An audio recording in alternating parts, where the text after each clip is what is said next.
Dan Aliou Boubacar Diallo an b'a fɔ i ni ɲankuma. Salamu alaikum. Kɔri baasi t'i la? Baasi tɛ n na. Malidenw famana awa i kibaruya ma dɔɔni i bɛ cogo di? Alhamdulillah. Baasi t'i la? N ka kɛnɛ baasi si tɛ n na. N bɛ dɔw malidenw bɛɛ fana Ala ka hɛrɛ k'an n'u bɛɛ ye. Amina amina. Ala kana baasi s'an n'u si ma. Amina amina. Kalafiliw tɛmɛnen kɔ ayiwa baaraw jumɛnw b'i bolo sisan? I yɛrɛ b'a lɔn sisan kɔni ne kɛra homme politique ye Mali la. An bɔra élection présidentielle kɔnɔ. Sisan an dontɔ la filɛ législative kɔnɔ. Ne ka parti groupe parlementaire b'a bolo. Donc parti o parti i bɛ fanga min b'i la ni kalafiliw kɛra i b'a ɲini dɔ de bɛ fara i b'a ɲini ka dɔ fara o fanga. Donc an b'a ɲini k'an ka groupe parlementaire renforcer ka essayer ka poids sɔrɔ assemblée la pour que réforme minnu n'a tɛ ɲa fo minnu ka kɛ Mali la k'a sɔrɔ an bɛ se ka kuma yɔrɔ sɔrɔ a ko la. Jamana ka ayiwa yɛrɛma hɔrɔnya o san yɛlɛma seli min n'an bɔra a la sisan i ye dantigɛli dɔ kɛ a sen fɛ a bɛ fɔ min ma ko déclaration in a kuma kunbabaw i bɛ se ka hakili lajigin k'a la wa? Déclaration ye indépendance de don Mali y'a ka yɛrɛma hɔrɔnya ta anniversaire selen ne ka parti tɔgɔ Alliance démocratique pour la paix kisi ni bɛn ni kɛlɛya bɛ se ka sabati jamana kɔnɔ cogo min na parti in taabolo y'o de ye. Donc indépendance in selen anniversaire nin selen ne ye wele bila ka taa maliyɛnw ma ka u fo ka dugawu k'u ye ko Ala ka san wɛrɛ ta yira an kɛnɛ la. Yɛrɛma hɔrɔnya mun n'an y'a ta depuis 1960 n'i y'a ye ne ka campagne kɔnɔna la u ka yɛrɛma hɔrɔnya in rekuraya parce que n y'a remarqué de ko indépendance kɔfɛ an ye yɛrɛma hɔrɔnya sɔrɔ politique sira la. Cɛw ni musow bɛ voter vote bilala 18 ans na musow bɛ se ka élu cɛw bɛ se ka élu donc an ye avancé caman kɛ démocratie kɔnɔ ko la multipartisme fana bilala jamana kɔnɔ mais o bɛɛ kɔfɛ ne y'a ye yɛrɛma hɔrɔnya mun ye dun ka fa ta fanfɛla ye mun ye sur le plan économique ye o ma sɔrɔ donc o de y'a to ne ka programme kɔnɔna la n ko Mali ka yɛrɛma hɔrɔnya bɛ se ka rekuraya cogo min na donc an y'o programme proposé an ka campagne na n ko hali bi n bɛ dugawu kɛ Mali ye Ala ka yɛrɛma hɔrɔnya in rekuraya mun b'a to maliyɛn bɛɛ bɛ se ka dun ka fa sɔrɔ cogo min na maliyɛn bɛɛ bɛ se ka ji ni courant sɔrɔ cogo min na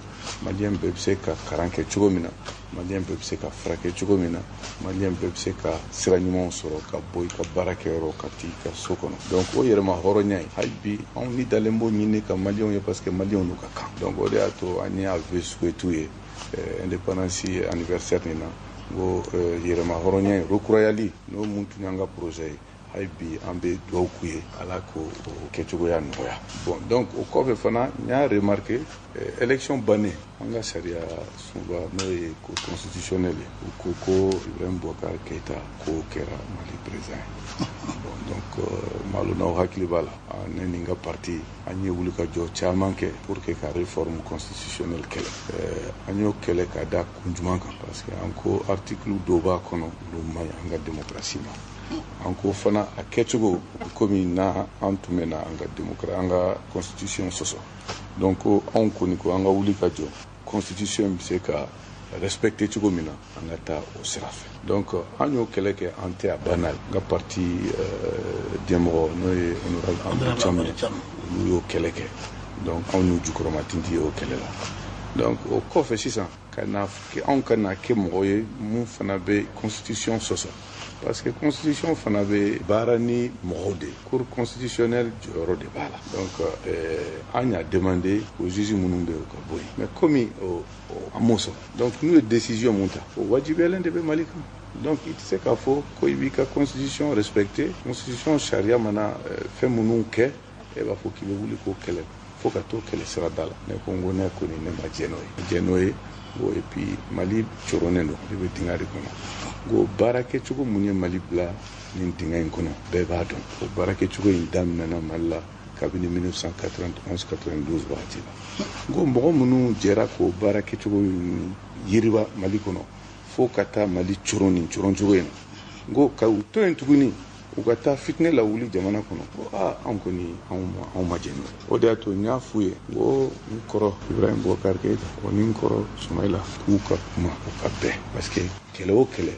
a laban ye kuma de même deuxième guerre mondiale ni mɔgɔ miliyɔn joli sara la o laban kɛra ka sigi ka kuma de donc u ka kuma u ka sigi ka fɔ kɛ bɛn bɛ se ka kɛ cogo min na jamana kɔnɔ parce que réforme minnu ka ɲi ka kɛ Mali kɔnɔ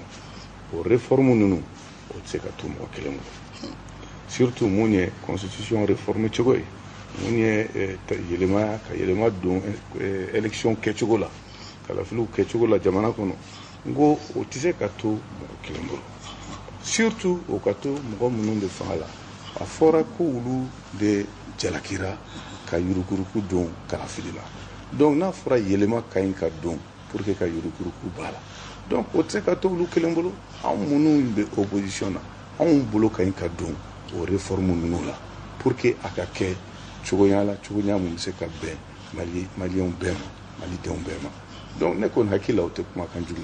ye u y'a kuma yɛlɛma k'a la se yɔrɔ dɔ la k'a sɔrɔ ka fɛn kɔrɔ k'a la ma kɔrɔ mun f'a la ma kuma mun f'a la u y'o kɔrɔ ta k'a k'a la donc fo ka taa fɔ ko sisan ne ni ɲɔrɔn siribu cɛ ko an t'a la bilen ko an bilalen don ɲɔgɔn na donc o kɔni o jaabi nana bɛɛ bɔra o jaabi kalama. fɛn tɛ i ni ɲɔrɔn siribu cɛ. Alon Jalo an kɔni ka kuma in yala se waati min an y'a lajɛ ka yɛlɛma ka kɛ bamanankan ye sabu a fɔra nanzarakan de la a dɔ la i yɛrɛ fɛmɔgɔw caman ye lamɛnli kɛ hali maa minnu yɛrɛw bɛ yen n'o ni e ka di olu ye kuma jumɛn fɔra ko sisan i bolo bɔ jamana ɲɛmɔgɔ Ibrahim Boubacar Keïta nɔfɛ a kɛra i n'a fɔ i b'a fɛ ka kɛlɛ falen sisan komi a sigira fanga na e bɛ ka fɛn ɲini a fɛ k'o de y'a to e ka kumakan ninnu yɛlɛmana kuma minnu fɔra yala e y'u mɛn wa. ne y'u mɛn mɛ tiɲɛ t'o la o ne m'an bolo fili mɔgɔ si nɔfɛ walayi anw bɛ opposition na an ma taa opposition na mɔgɔ kɛlɛli kama an taara opposition na Mali kisi ni bɛn ni keleya bɛ sabati Mali kɔnɔ cogo min na n'anw ka hakilinata ye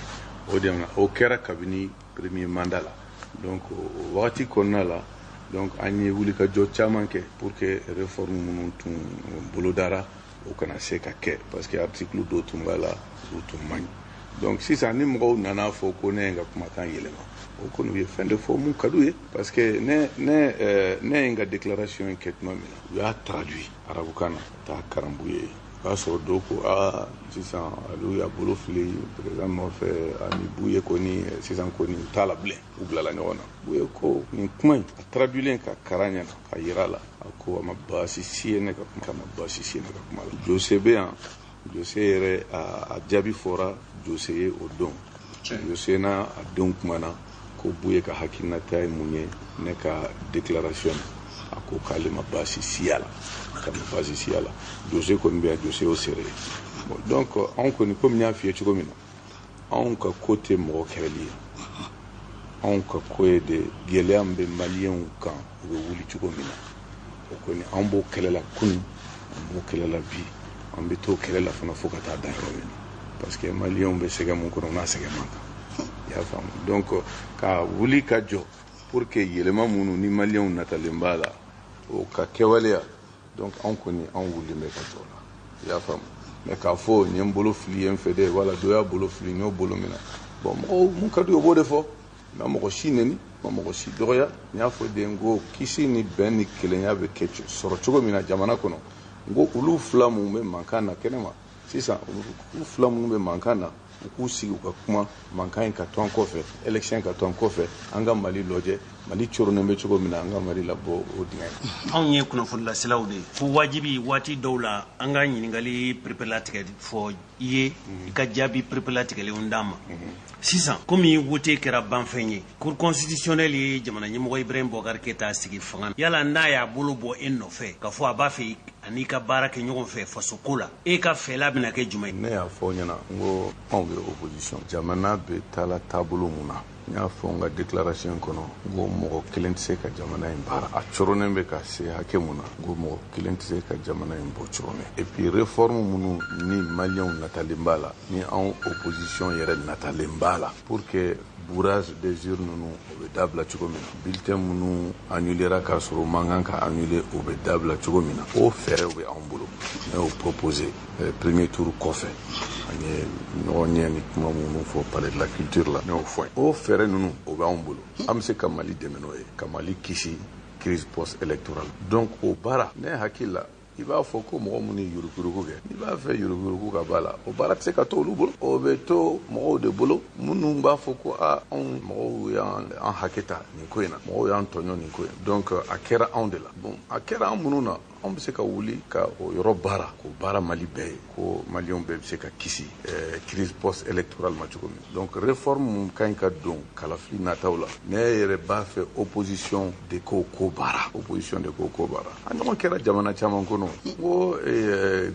opposition u bɛ don gouvernement la avec rang de ministre d'état ka taa u ka politique k'a kɔnɔna la donc kɔrɔ tɛ k'a fɔ u bɛ président ka politique kɛ dɛ donc réforme mun bɛ kɛ jamana kɔnɔ n'a ka ɲi bɛɛ ma donc n'o ye réforme du système électoral ye pour que yurukuruku ka dabila donc pour que bourrage des urnes ka dabila pour que annulation injustifiée des bulletins de vote o bɛɛ ka dabila ne hakili la n'o dira opposition de ma bi opposition de bɛ se k'o baara fo k'o kɛ maliyɛnw bɛɛ sago ye jɔn. ça fait e ka hakilina ye ko jamanadenw u kun kana di u yɛrɛw kɔ. o kɔni n'i ye mɔgɔ kundi a yɛrɛ kɔ kɔni i ma kundi i ye fɛn wɛrɛ de li.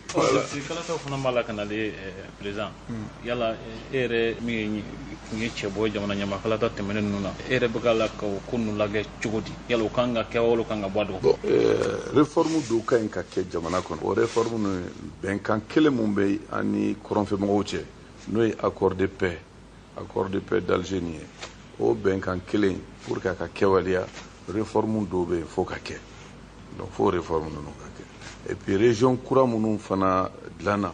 olu ka opérationnalisation fo o ka kɛ o ka ban cercle kuraw ka dilan donc circonscription kuraw ka dilan pour que députéw ka ɲi ka kɛ olu bɛɛ la ni an taara élection na sisan k'a sɔrɔ o ma kɛ ne hakili la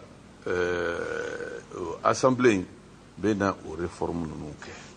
assemblée ni ka sɔrɔ assemblée sigira sisan élection kɛra ka sɔrɔ o réforme ninnu ma kɛ donc fo assemblée ka o réforme ninnu kɛ ni loi adoptera loi votera minnu bɛ o réforme ninnu permet ni hakili la o région kura ninnu ni o cercle kura ninnu tɛ se ka san 5 sigi pour que u k'u ka députéw sɔrɔ f'u k'a sɔrɔ joona donc o tɛ se ka sɔrɔ joona fo assemblée ka ci tuguni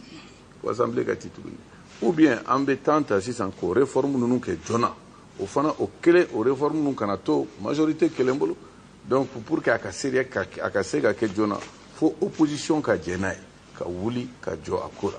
opposition bɛɛ ka wuli ka jɔ a ko la donc ni o kɛra joona élection bɛ se ka kɛ mais sinon n'u ye élection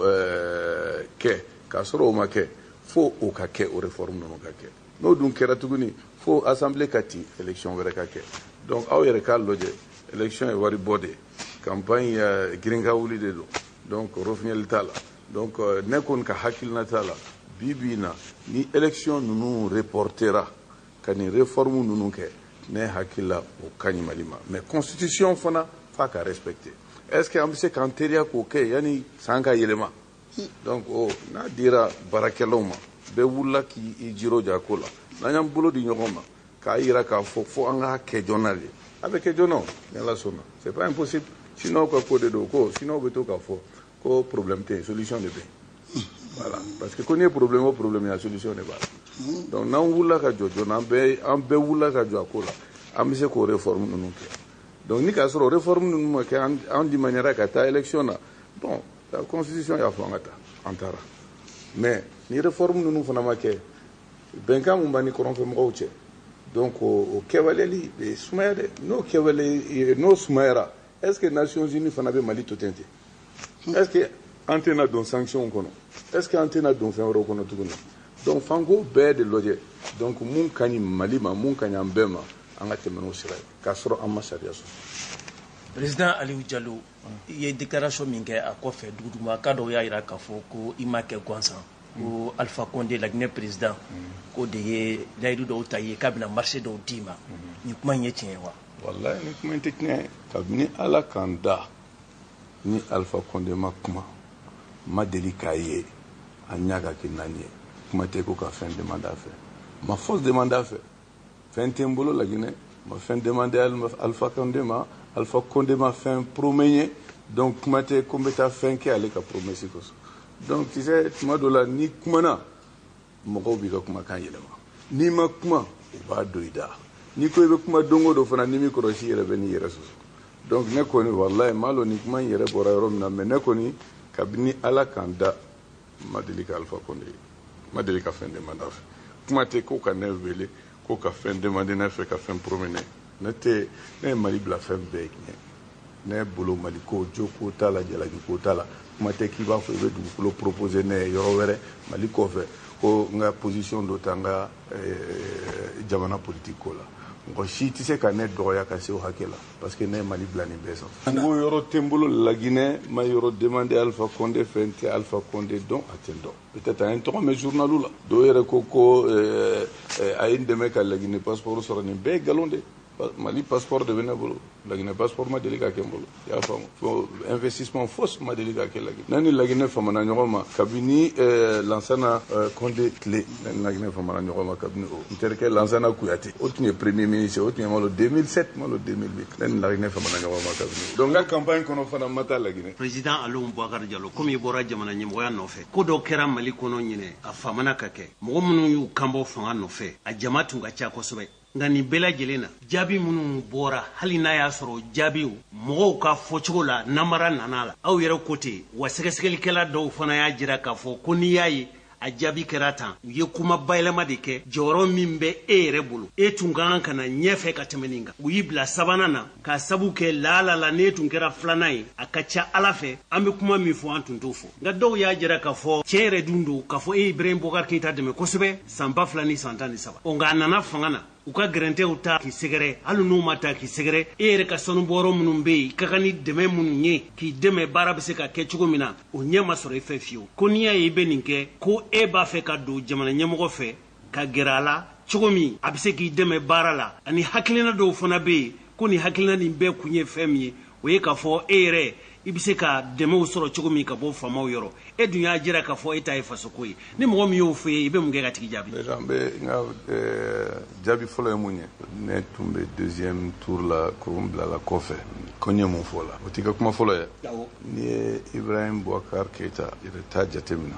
2002 a fora ka durundu yoro chama malikono ka tumbe deuxième tour la kale de tunganyera mais o ya ke troisième atara député ani o ma balika ke président o kofe ni tnyado ne tumbe we na siginko ala fana te sinokola anyanta to alam ala te sinokola ngato alam cour constitutionnelle mana fin décider o kele chugo kaso ma saria so sa ka gele on te saria so bala opposition banga opposition ke sur le terrain démocratique kaso ma saria so et puis munye ka fo nen natala fondo la quand la position kabini ala kanda make même 2013 ala d'insérer 2013 wati a proposé rani bon fait trop folie mandinesa kanga ke ministre 2013 wallahi benga affaire préférée oninga ala bot kateme doni ma gouvernement 2013 monu ye sere o kola ubse ko kuma la seri donc kafo on bora majorité la mandat folo kono ko ama place so way galon parce que place tu proposera on donc kafo 6 enfants ko ambanto opposition na ko kata majorité la ko parce que anata lembe pendo la on y a on te bolende on ta conviction de on ta te irvulu jalan bine ne fini tirat le bi fait avec ni fini tira courant fait avec Togo ni fini tira bambou fait il va être donc on tatoué on a conviction il y a des malités fantan jamana ye les maliens be fantanyala donc anga wuli ka je ka mali bara ka mali dia ka fantanya na o biseka ke parce que o konage bambou donc réforme bano ni ni Alou Boubacar Diallo nala ye wakati wera irana ni korofon no tobila sama inshallah kuwati sera Ibrahim Jawara ful kan laban korofon laban sisa ma be fulla selame ba chama na musuma bradil man watina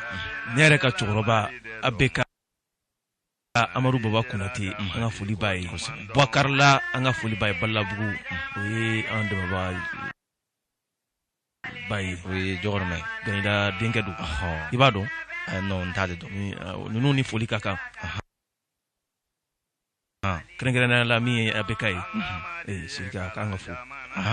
tamba dukuri amba fana fu mbe fulla se bela jele man wati ni foda so maden awo amafuko ka bara yumanke wa ofora ni bara yumanke ma nyumon baye ko semele ko baye ala yɛrɛ b'a ye sariyaw don kosɛbɛ an b'i yɛrɛ fo Jawara Badara Sidibe an ka foli b'a fana ye plein pouvoir Ibrahim Diaby an b'a fana fo plein pouvoir k'a kan bɛn on b'a bɛ foli da bɛɛ lajɛlen ma sisan ma lamini kan ni Silka Ibrahim Jawara alu Badara Sidibe ale de tun bɛ nɛgɛw la